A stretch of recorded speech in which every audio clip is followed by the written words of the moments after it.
Coming up, voters heading to the polls today on primary election day in North Dakota, the seats that are up for grabs.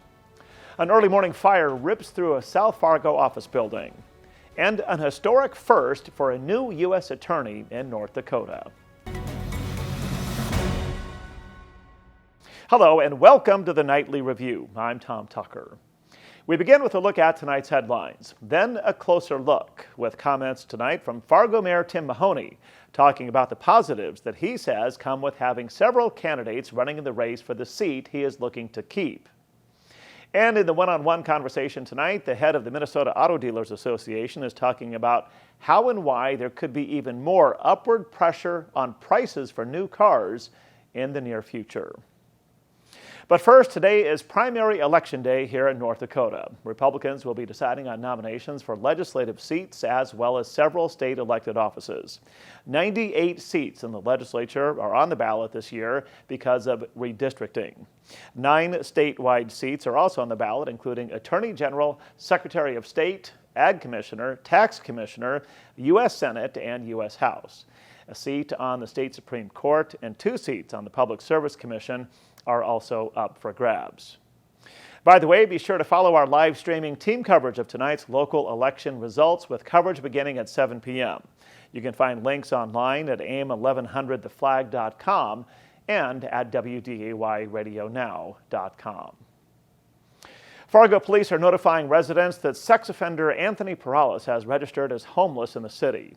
North Dakota authorities have deemed Perales as having a high risk of reoffending. He's a lifetime registrant. He was convicted of sexually assaulting a 16-year-old girl in 2012 and in 2007 was convicted of gross sexual imposition against a 15-year-old girl. A South Fargo office building sustained significant damage in a fire that broke out early this morning. We got called out to smoke in the area about 1:45 this morning. First truck arrived on scene and we had heavy fire inside the building. Fargo Fire Battalion Chief Lee Soeth says it took crews roughly an hour to put out the fire in the 4100 block of 30th Avenue South. There are no injuries reported, and a cause for the fire remains under investigation. A new survey shows President Biden's newest student loan proposal would wipe out 38% of North Dakotans' student debt. Biden is proposing a plan to forgive all student debt $10,000 or less across the country. A survey by the schoolauthority.org provides the results of data collected from the U.S. Department of Education. The survey finds North Dakota would rank number 8 on a list of states most helped by Biden's proposal. The number of people applying to work in law enforcement in North Dakota is down. This year, 86 people applied to the North Dakota Highway Patrol, and 64 people made it to the final testing. A national survey finds law enforcement agencies around the country were only filling 93% of budgeted positions. Also, resignations are up by 18%. Officials say hesitancy to join, location, and the pandemic are likely factors in the decline in the number of applications. The first woman to hold the position of U.S. Attorney in North Dakota has been sworn in. Jennifer Poole started her new position yesterday. She is a native of Devil's Lake and holds a law degree from the University of North Dakota. Poole has worked in private practice and served as a law clerk for the state Supreme Court. And a Bismarck angler has brought in a record-sized buffalo fish. Mitch Estabrook was bow fishing at Hart Butte Reservoir on May 16th and caught a buffalo fish that officially weighed in at 60 pounds, 8 ounces.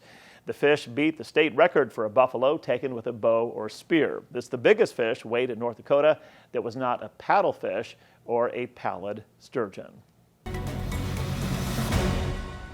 In a closer look tonight, seeking re-election, Fargo Mayor Tim Mahoney is talking about the 7 challengers who are all hoping to take his seat in today's election.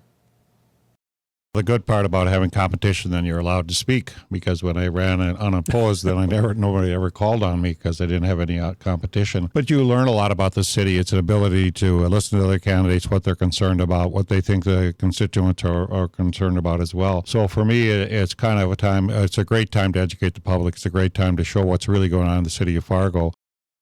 Mayor Mahoney says he has brought taxes down 10% since his time in office and is looking to bring down the cost of special assessments as well. Regarding his challengers, Mahoney says he wishes they were more specific when discussing their plans for the proposed policies during the campaign period.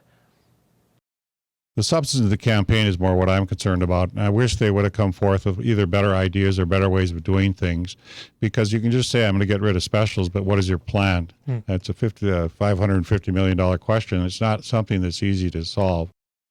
Mayor Mahoney says someone needs to foot the bill because the costs will still be there regardless of whether specials exist. The mayor says his biggest critique of the other candidates is what he calls the lack of detailed policy plans, using special assessments as an example. Well, thanks for choosing the Nightly Review as your source for all that is happening in the FM Metro. You can support our efforts by telling a friend about the program and also by subscribing and hitting the bell button below to make sure you don't miss an episode.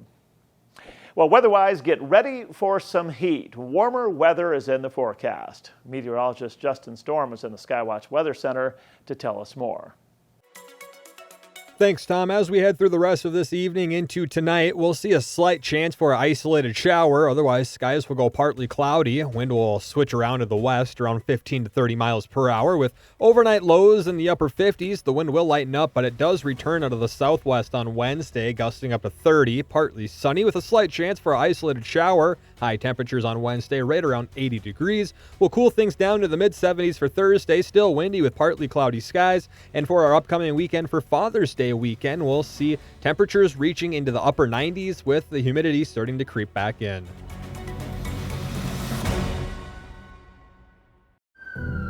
It could happen to you or someone you love. One moment, one diagnosis can change everything. Thankfully, there's a program that helps caring people uplift families through a crisis. Lend a Hand Up, raising financial help and hope through community benefits and online campaigns. A program that boosts generosity so gifts go further. Lend a Hand Up helps you help your neighbors. Learn more and give at lendahandup.org.